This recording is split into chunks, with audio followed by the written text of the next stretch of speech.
Hey, this is a screencast on regression and linear algebra. It's a topic that the Navidi textbook takes up in Chapter 7. And it's something that I want to make sure that you see before the semester ends. And I'll give a problem or two on the last homework assignment that lets you use R to do some of this work. But I want to show you this cool application, or this in statistics. I want to show you this cool application of linear algebra in statistics. It's good for you to know about it. It doesn't change the way you do your work with R, but it's neat that linear algebra is sitting there underneath the surface. This has to do with regression and bivariate data, so data that comes in ordered pairs. When we have bivariate data that has a correlation coefficient that's close to plus or minus 1, that means, we've talked about, that means that the data is trying to be linear. We might want to know what the apparent linear relationship is between the variables. That is, we might want to know what is the equation of the line that this data is trying to form.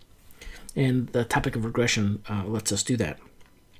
Here's two pictures of two different bivariate data sets. The one on the left has a strong correlation, a strong linear correlation. Its correlation coefficient here is 0.98.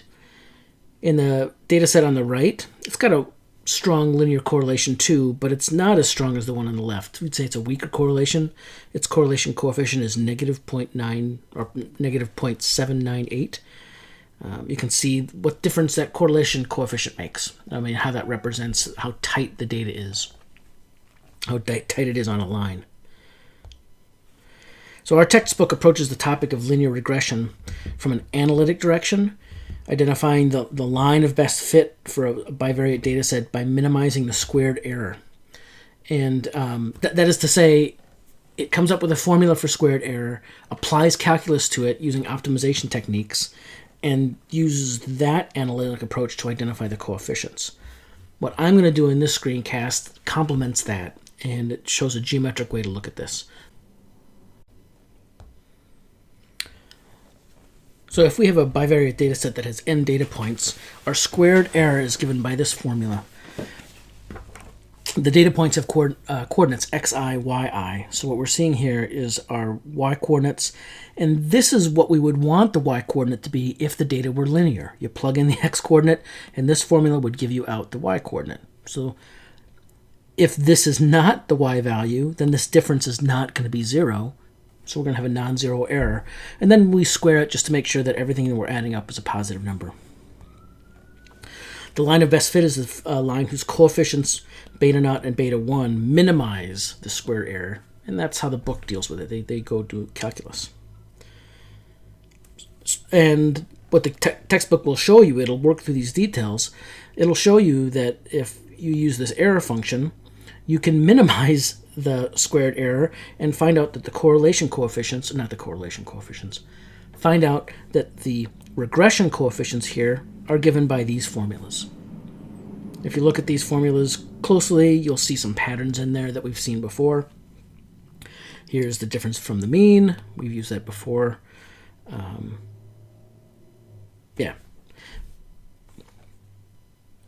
Oh, there's a typo. This should be a B0. The derivation of these formulas is a bit tedious, but it involves only algebra and some calculus. And the formulas have a nice statistical interpretation in terms of variance and z-scores. And that's what I was trying to point out before, the variance. And we haven't talked too much about z-scores because we've been using R a lot and haven't had to go to the standard normal distribution to do our work on correlation,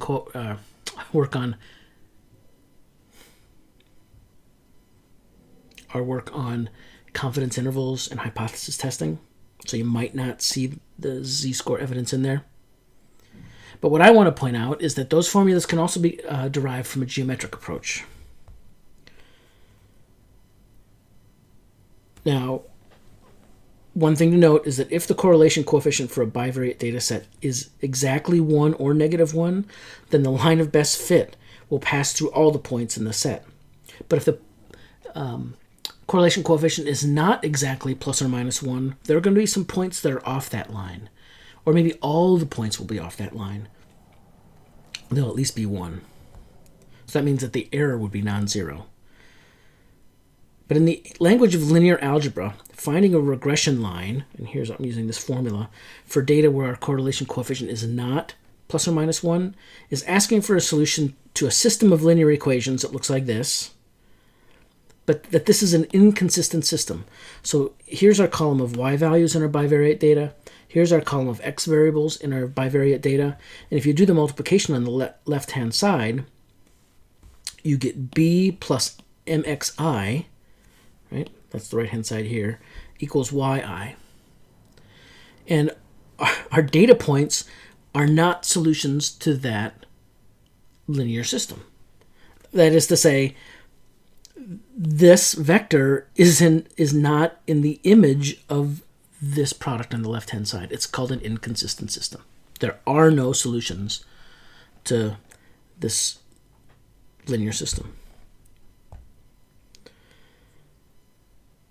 So technically you can't solve it, but we could find the optimal, the best possible substitute solution for this. And that's going to involve what's called a projection transformation.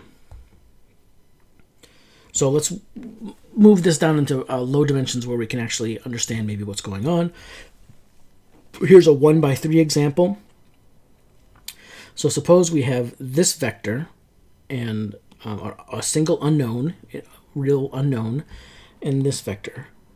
To say that b1, b2, b3 is a solution means that b1, b2, b3 has to be parallel to 2x, or 2, 3, 4. Right? Because 2x is b1, 2x is b1, 3x is b3, 4x is b4. And this is the definition of what it means for two vectors to be parallel. But what if this vector is not parallel to 2, 3, 4, and we need the system to have a solution? What do we do then? We don't throw our hands up. We don't do that. We have to find the best possible solution. So a reasonable thing to do would be to choose the x vector, or x value in this case, that gives the closest vector to b. So we're going to use x bar to be that x. Now, it's not a sample mean, but we're going to use x bar. So this means that for x bar, the error here, which is the distance between ax and b, is smallest when x bar is x. So that's the best. That's what we mean by the best possible solution. That's our proposal for a best possible solution, the one where this error function is smallest. So if we look at the error function with the previous example, and we use the fact that the distance between two vectors in space uses the distance formula, and so I'm going to put that right here. And notice I'm squaring everything, so that square root goes away in the last step. Here's the error function. It's a quadratic formula in the x variable, right? So here's going to be an x squared, here's an x squared, here's an x squared, and each of these will probably give us a linear term. But this is just a second-degree polynomial in x. And we know how to find a minimum for a second-degree polynomial in x. In fact, this is a second-degree polynomial with a positive leading coefficient, so it's got a global minimum, and we know how to find it using calc. Take the derivative, set it equal to 0, and solve. And that's what the book does. Find a critical point. Here we get this formula. It's easy to solve this. It's just a linear equation set equal to 0. So find out what x is. Our solution, which we're calling x bar, is given by this formula. And we can simplify to this. So let's look at what's happening geometrically. Here's the picture. We have our vector b here. And here's the vector 2, 3, 4. So it's pointing in this direction. So I've drawn it in gray here. And then it represents our a. So here's the vector a equals 2, 3, 4, transpose technically. And then all scalar multiples of it are along this line. So that's what a times x means. X is the scalar multiple. Our b does not lie on this line. So there is no solution to ax equals b. There just isn't. So this is how we find the best solution. If you remember your vector geometry, If we took a vector AX, which here is 2, 3, 4 transpose X, and you subtract the vector B from it, you'll get this red vector line. And as you change X, so you're changing AX, the tip of this vector moves up or down depending upon where X is going. If you move it down to the point where this red vector here becomes perpendicular to the line AX, you get this green vector. This is the point on the line determined by AX. This is the point that's closest to B. And it's that X bar that gives us this point here that we're calling our best possible solution. That's our projection of B here onto the line AX. So let's extend this for another direction, or another dimension. Suppose instead we have a system with 3 equations and 1 unknown. We have one with a system of m equations and 1 unknown. Then our error formula would look like this. It's got the same general formula, but when you bust it out using the distance formula, you've got n components, so you've got these ellipses here. But you can rewrite that in vector form, and you can expand that, and this is still a quadratic. So it's still a quadratic in X. It's got a global minima. You can find it by using calculus, and if you use calculus and solve it, you get this. So this is the value of X that minimizes the distance between the space AX and the vector B. Now, to see what's going on here, we can look at this with 2 unknowns and 3 equations. A would be a 3 by 2 matrix, and we'll assume its columns are linearly independent. That's a natural assumption. And that would mean its column space is going to be a plane. So remembering that A times Y is a linear combination of the columns of A, that means that a vector that satisfies this equation, AX equals B, that B would have to be in the column space of A. So to say that AX equals B is not consistent or is an inconsistent system means that B is not in this plane spanned by the columns of A. This is what it looks like diagrammatically. So here we've got the 2 columns of A. They're linearly independent, and I've drawn them as such. And here AX, this represents X is a vector in 2 space, and it represents the linear combinations of these 2 vectors. So all linear combinations can span all over the plane. So that's why I drew AX here with arrows going in all directions. Because by varying X, I can get different linear combinations of my columns of A. Here is the vector B. It lies outside the plane. Here is the vector AX minus B. So if AX is a certain linear combination of my columns of A, I get this point here, then this vector, this magenta vector, is AX minus B. So as I change X, you can imagine this magenta vector kind of walks around, pointing around in the plane. And the vector I want the magenta vector to turn to this green vector. Because this is the vector that's shortest of all of these magenta vectors, and it's perpendicular to the plane, the column space of A. So the value of X that gives me this point in the plane, that's going to be my X bar.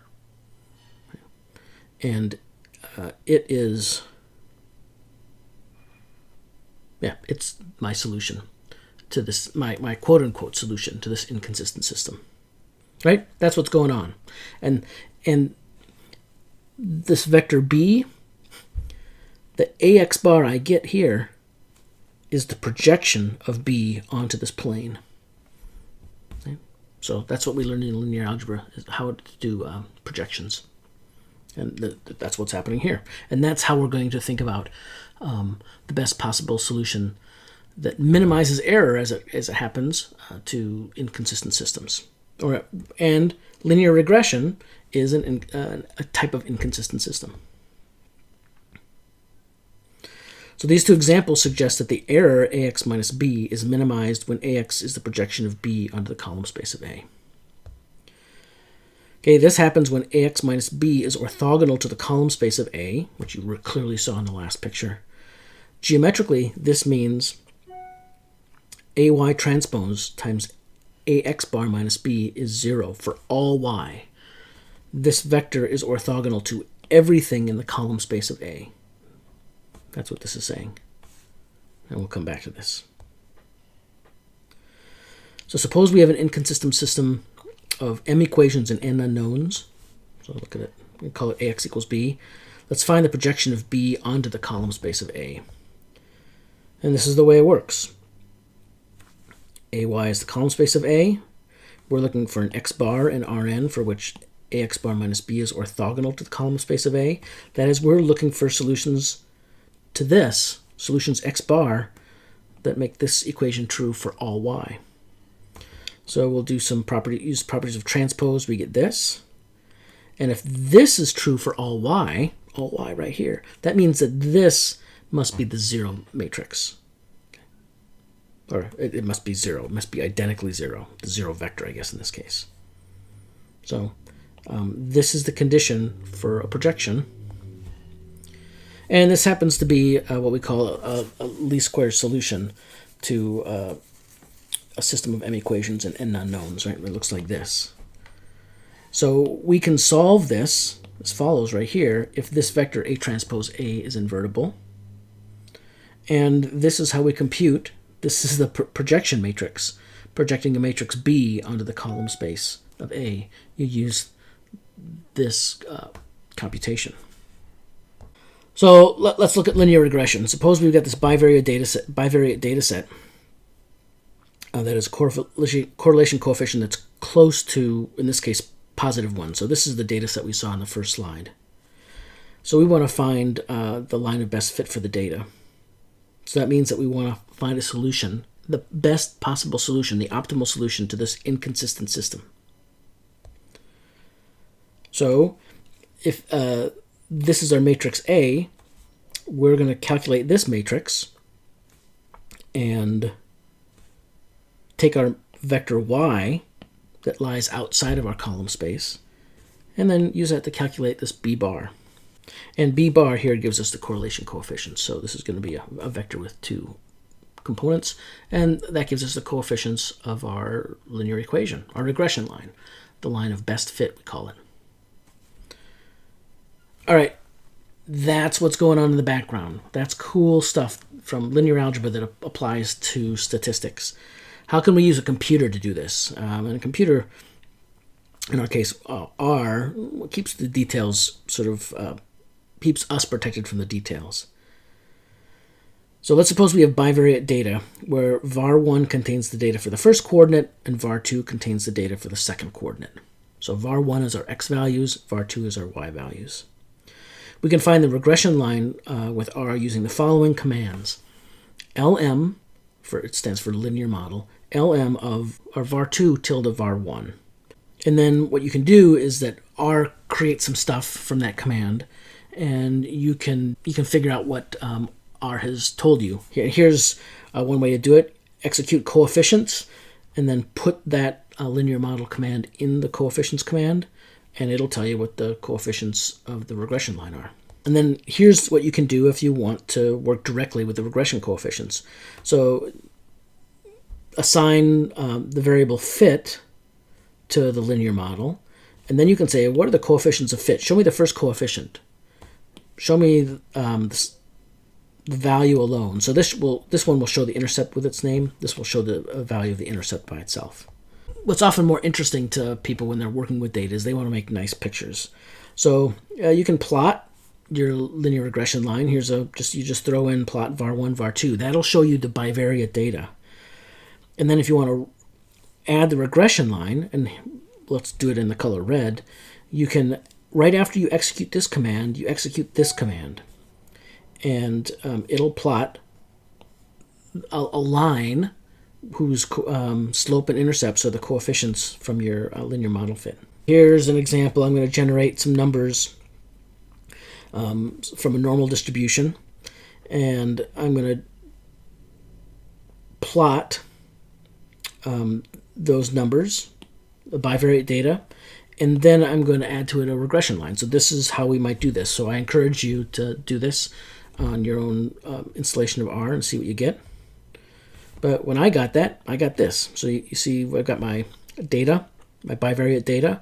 It looks strongly linear. In fact, it's got a very strong correlation coefficient, close to 1. And there's my regression line. And you can see all the points lie pretty close to that regression line.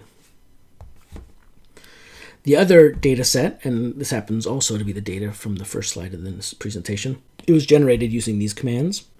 This command here, core, is the correlation coefficient. And I typed it out in here.